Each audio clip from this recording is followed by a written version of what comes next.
Assalamu alaikum wa rahmatullahi wa barakatuh. Dear students, welcome to our class on morphology. Today we are going to talk about a very important issue in the morphological analysis and in the morphological representation of the language. Today we are going to talk about the lexicon and rules. In general, when we talk about the lexicon, we talk about the mental dictionary. We talk about the accumulation of the word forms of the features in this mental dictionary. Also, it is important to draw attention to the idea that the knowledge of the lexicon requires the knowledge of the organization of the lexicon, the architecture of the lexicon, how the lexicon is organized in terms of the, let's say, the storing or the storage of the word forms or the vocab in it.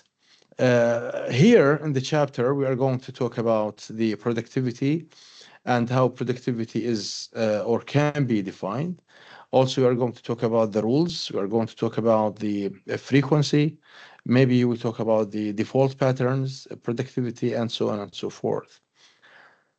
First of all, when we talk about productivity, actually, the definition of productivity is the ability of patterns and rules to accept new forms in the language. So being a productive requires that the pattern or the rules can accept more and more words or inflections in the language. So for example, we say that the rule ed in English is productive because it can sorry, it can receive more forms into English ending with ed in the past tense. The same applies to the se plural marker in English.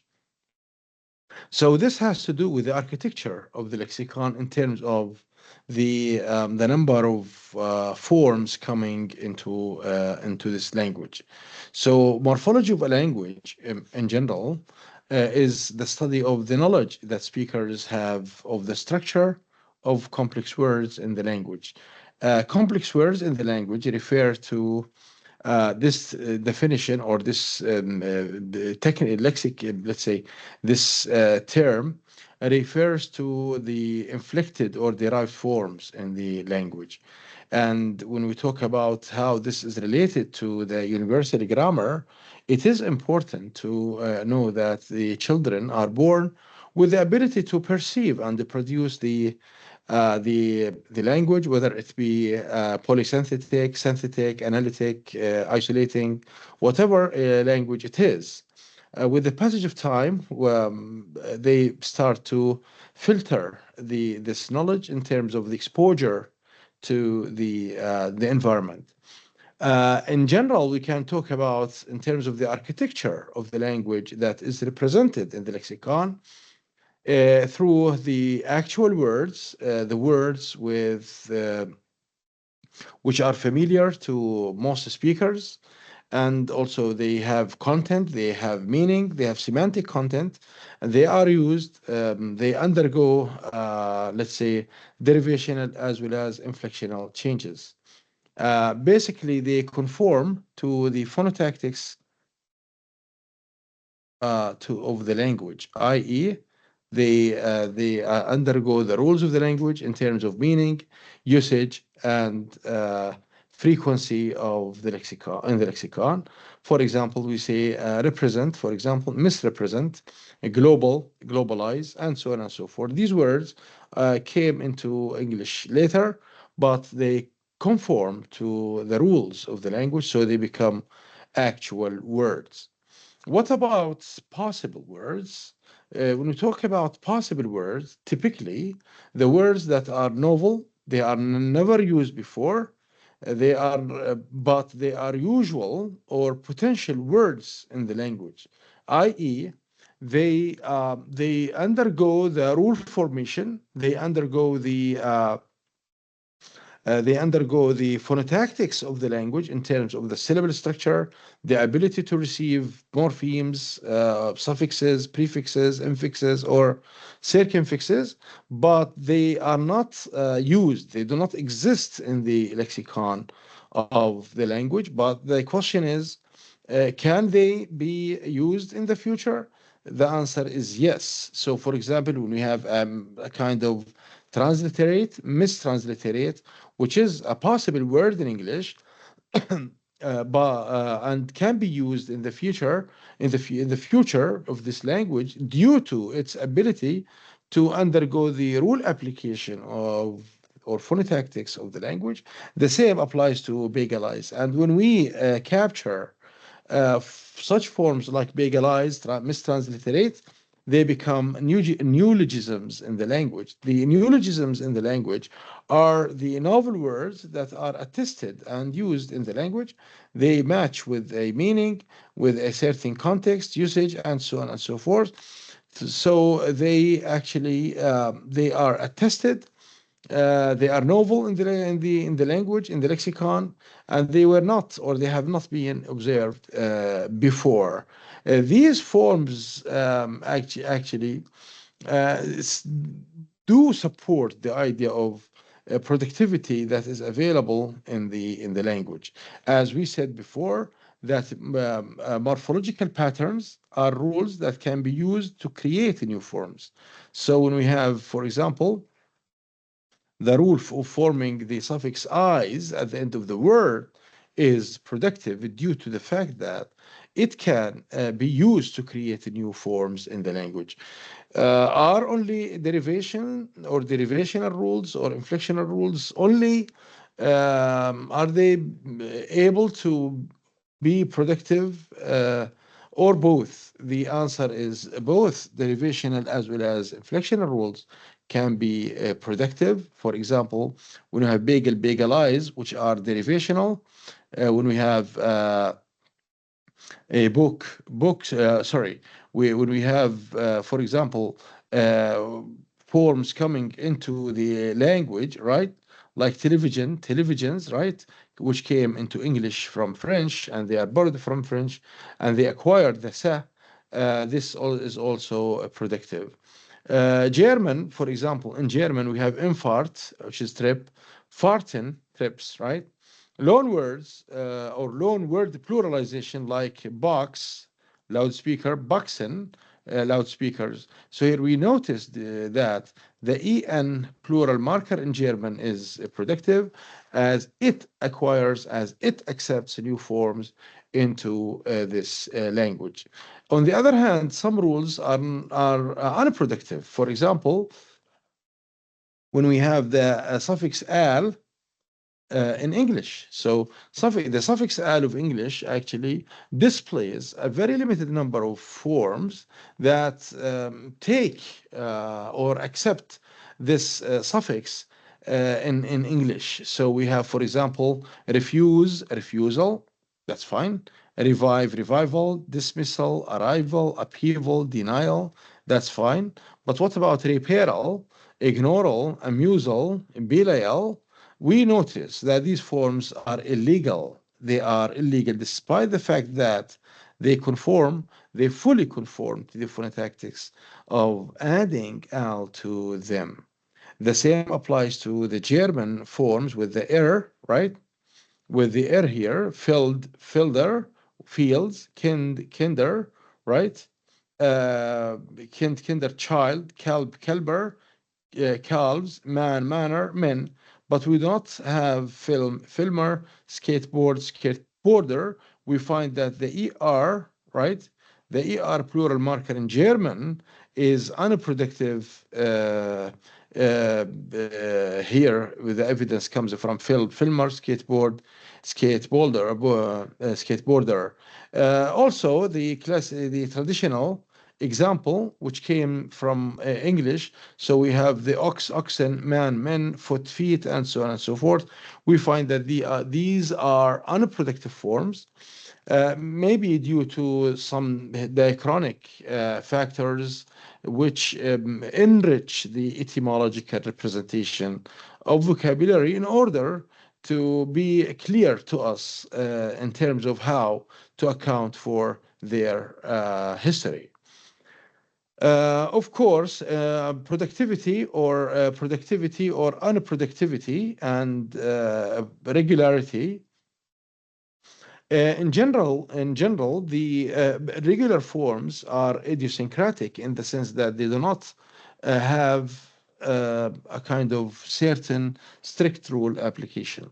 So when we talk about idiosyncratic forms, the idiosyncratic forms are the forms that can be accounted for from within the system of the language. For example, when we have oxen, right? Actually, there is no rule that can explain the application of the en to ox for the plural formation. Unlike foxes, where we have a rule of adding the se to make a plural formation. So actually, there is a kind of traditional matching between the unproductive forms and irregular forms.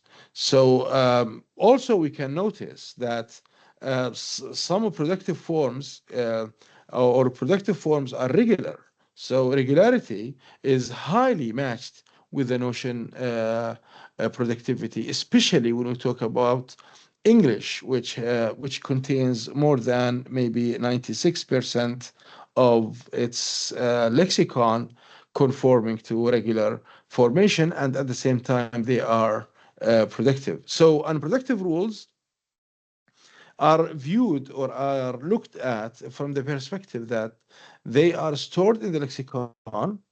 They are stored in the lexicon, and at the same time, they are memorizable in the sense that there is no rule application for the formation of such unproductive forms, i.e., irregular forms. So this gives us actually let's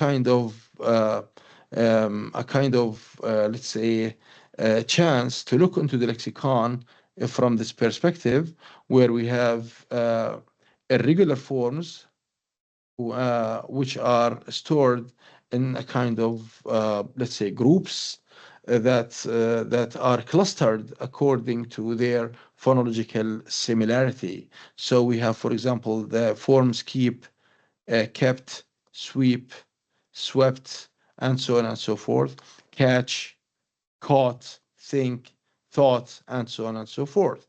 So here, when we talk about these forms, we notice that they are, for example, here we have keep, kept, sleep, slept, sweep, swept. We have catch, caught, think, thought, right? Seek, sought, and so on and so forth. We find that they are clustered, they are grouped according to their phonological similarity. So that the retrieval of one form like keep, kept actually triggers for calling for other phonologically similar forms. This is actually how we explain the organization of the lexicon from the perspective of the unproductive slash irregular forms. On the other hand, we find that the let's say we find that the regular forms are stored with a kind of rule application. We have rule application of adding, for example, the or ed for the past tense, adding the sa for the plural morphation, for the plural formation, and so on and so forth. So actually here, this gives us a very clear picture, a very clear scenario for how to distinguish between the unproductive irregular forms and the productive regular forms in the lexicon. In general, we say that the unproductive irregular forms are stored in clusters, grouped, that are, let's say, similar to each other phonologically. On the other hand, the regular are stored with minimal rule application load in the lexicon. Does the productivity have a kind of let's say productive plus minus binary value? No, the answer is no. So there is nothing called productive and minus productive. Actually, there is a kind of continuum for productivity, beginning with the most productive, right, down to the unproductive. So when we talk about, for example, ness, like manness, kindness, and so on and so forth, we find that it is the most, it has the highest ratio of productivity in the language, followed by kind of miss or eyes, we find that they are very productive, but they do not have the same ratio of productivity compared to ness. So, for example, we have bagel eyes, regular eyes, final eyes, and so on and so forth. We find that they are ubiquitous in the, let's say, in the lexicon, and they can predict actually the inflection and derivation of different forms in the language. Next, we have less predictive, right? Less predictive, like invite, invitee, employee.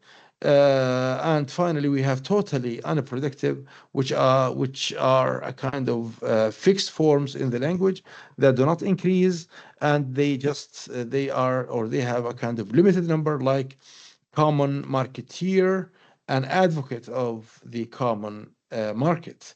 So we've noticed, dear students, that the application of this ear to the, let's say, to these forms is very limited, maybe due to, and the explanation actually for them is that they may came from German, from Scandinavian languages, from maybe uh, other languages or French, and they have maintained their unproductive forms in the language. So here, let's say now let's move to regular rule formation or regular formation. Here, for in the rule formation scenario in the lexicon, we said that the other hemisphere, which has a kind of regular, which is rule formation, for example, add ed, add s. For Arabic, uh, add the plural marker at, for example, right? At, sorry. So here, this at as in معلمات, and so on and so forth, female teachers, I mean. So here, this actually does not require a huge amount of forms or words in the lexicon, because the retrieval of any regularly between two single quotes, the regularly inflected forms, the formation only requires a rule application. So there is no need to have this huge amount of forms in the lexicon, which actually which corresponds to the minimal lexicon, let's say, idea, which is which has a very low level load to the lexicon. So productivity, as we said, actually in terms of the lexicon here, as we said, that it is the ability to receive or create new forms and to the basis. Is there any relationship between productivity and the frequency? First, let's have a look at the frequency. When we talk about frequency, frequency can be defined as the number of occurrences of the form in the language. The more frequent the form is, the more easily it is remembered. So here we can notice that here that frequency means the amount of the number of occurrences of a form in the language. So here we have high frequency forms, we have low frequency forms. So in the language, if we look into the scale of the language, right, in general, we find that the irregularly inflected forms have the highest ratio or rate of frequency in the language. For example, we have the verb have, the verb eat, drink, sleep, be, and so on and so forth. See, write, think, and so on and so forth. We find that they have a very high frequency in the language. So, because they have high frequency in the language, they maintain their formation accordingly, and so they are easily remembered. They are easily remembered.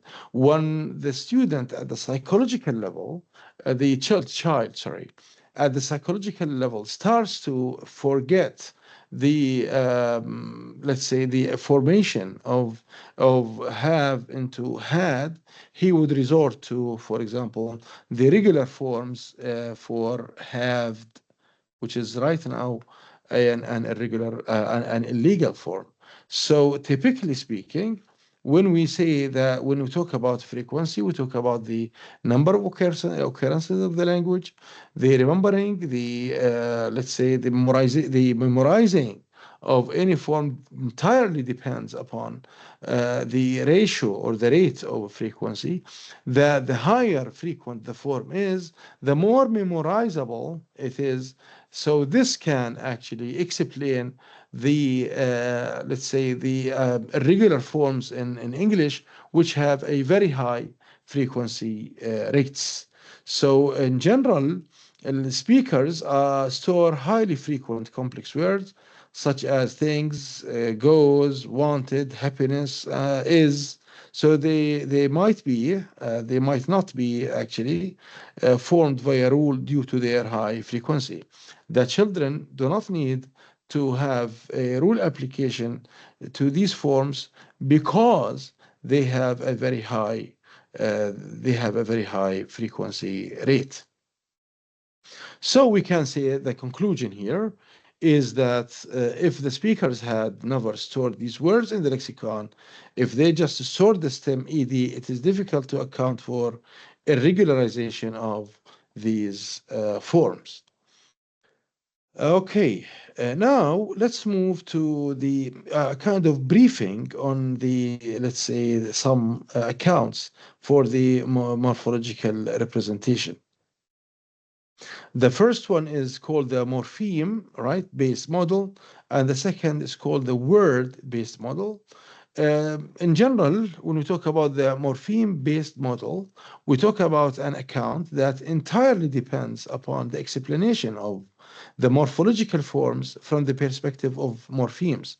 So the morpheme here is the basic and the kernel combining units. So the rules and the principles are assumed for combining the morphemes.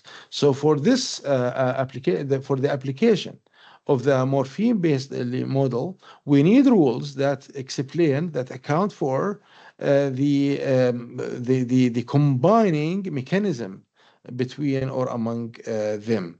So the lexical representation in general, lexical entries of roots and affixes are enriched in this way because we need more and more rules to describe, to account for, to predict the occurrence of let's say, these forms when they come into the lexicon. And actually, a huge amount of rules, even syntactic rules, logical rules, are needed to explain this phenomenon.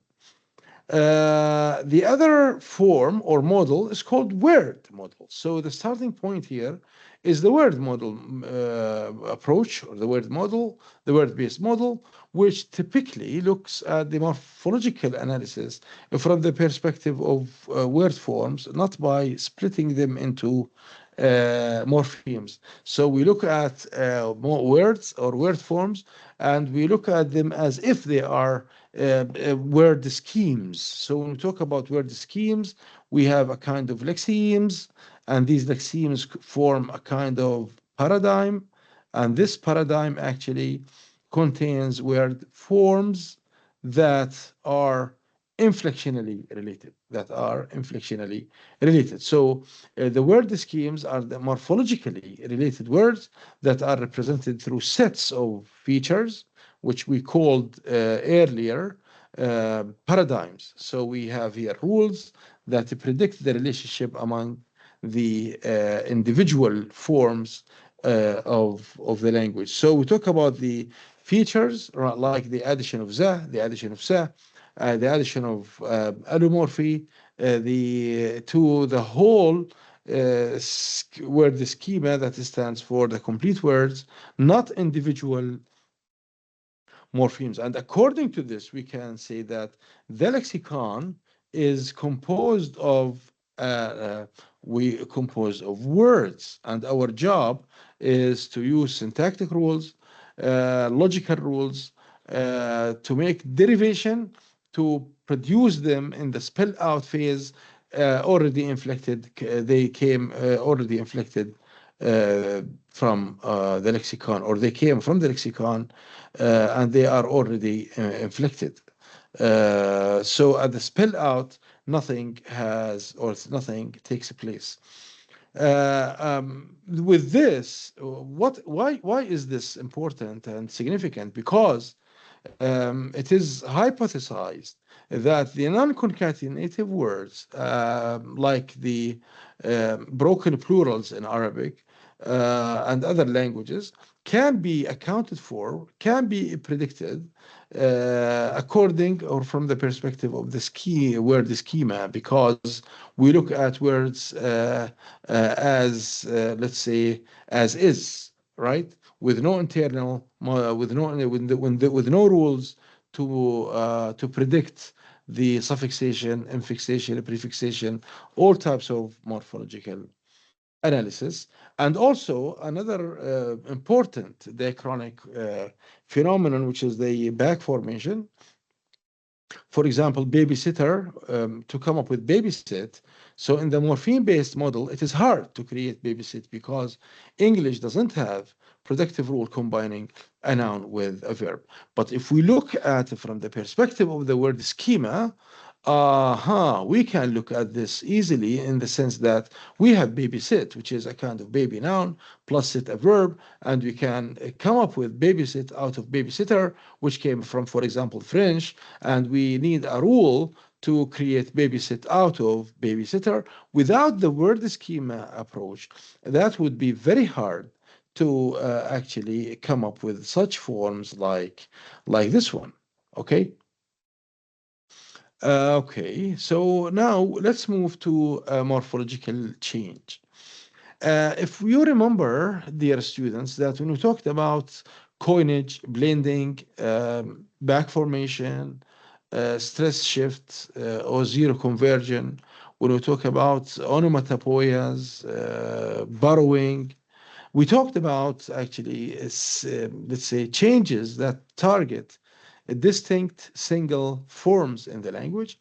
So we don't know why Xerox, for example, why Xerox, the word, the noun Xerox, has become a verb, but for example, Toshiba, as a kind of brand name, it does not become a verb. To Shiba the sheets, to copy them.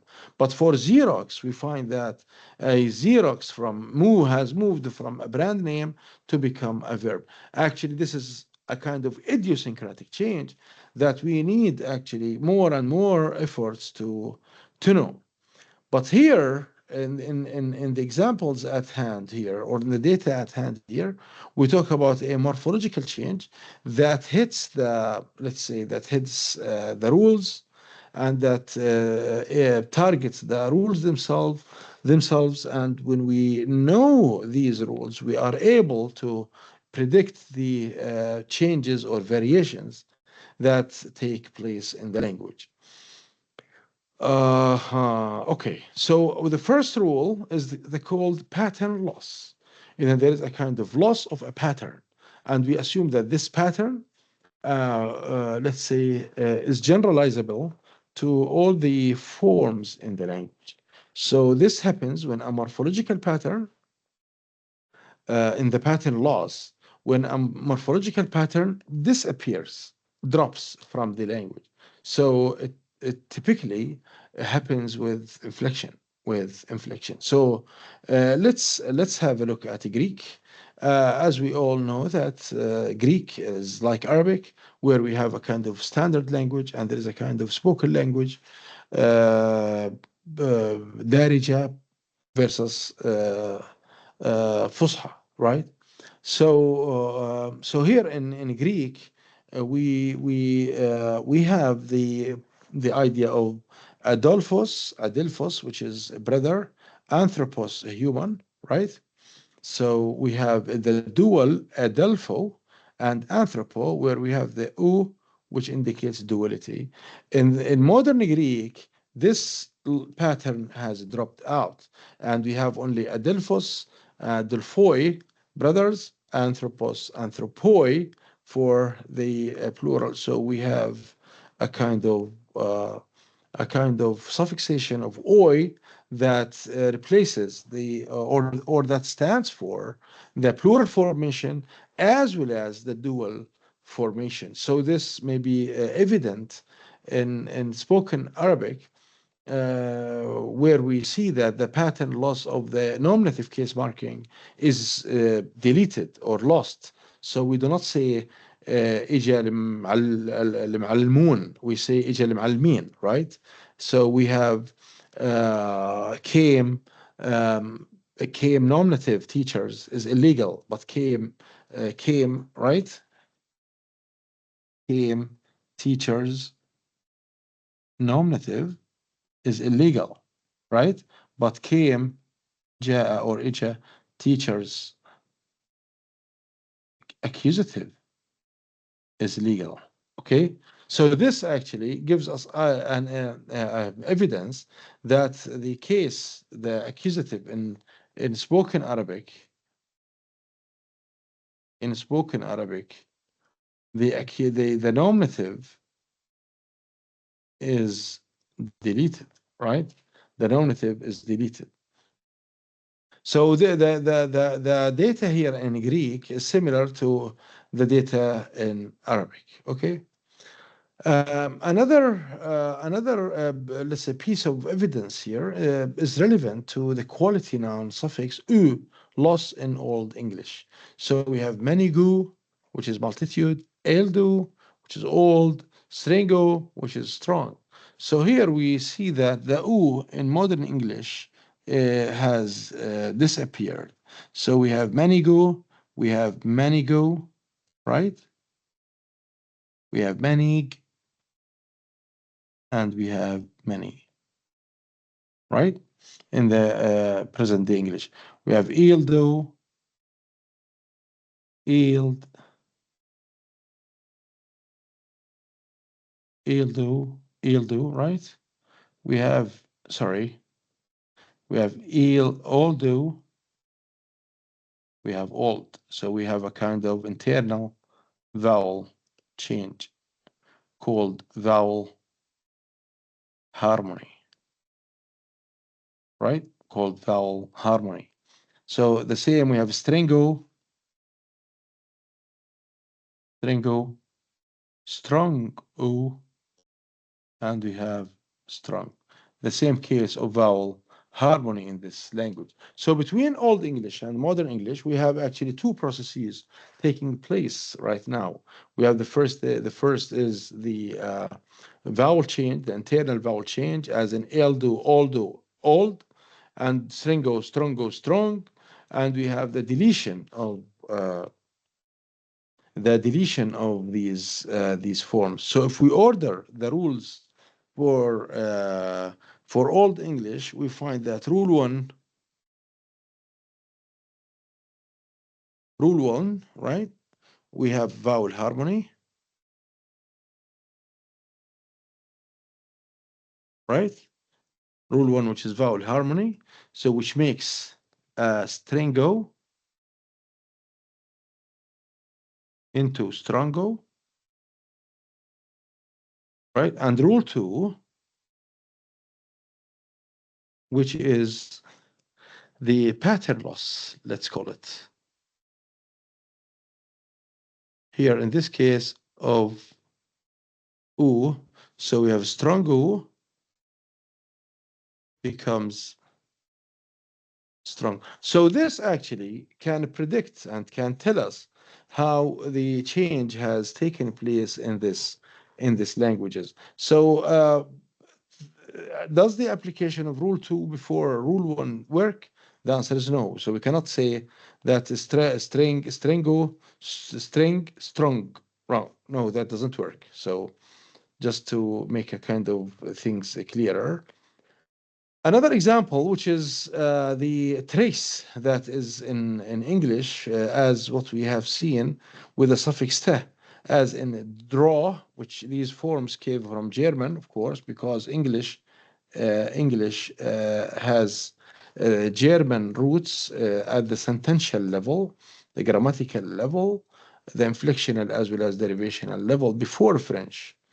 So we have drove, right, for draw, draft, drive, drift, might, wait, freeze, frost, and shove, we have shift. Okay. Another example, which is called coalescence. A coalescence is a morphological rule,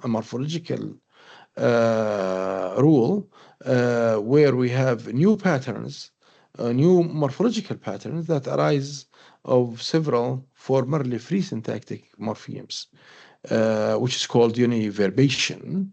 In this case, for example, we have, if we look at Swedish compounds, we have, for example, uh, we have kerka, which is church, and we have music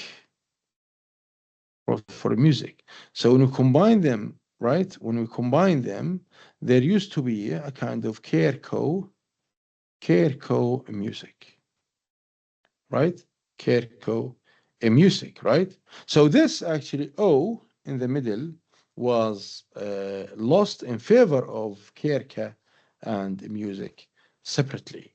So this actually is evident in Swedish compounding due to certain phonological as well as historical reasons. Okay. So thank you for listening and see you next time.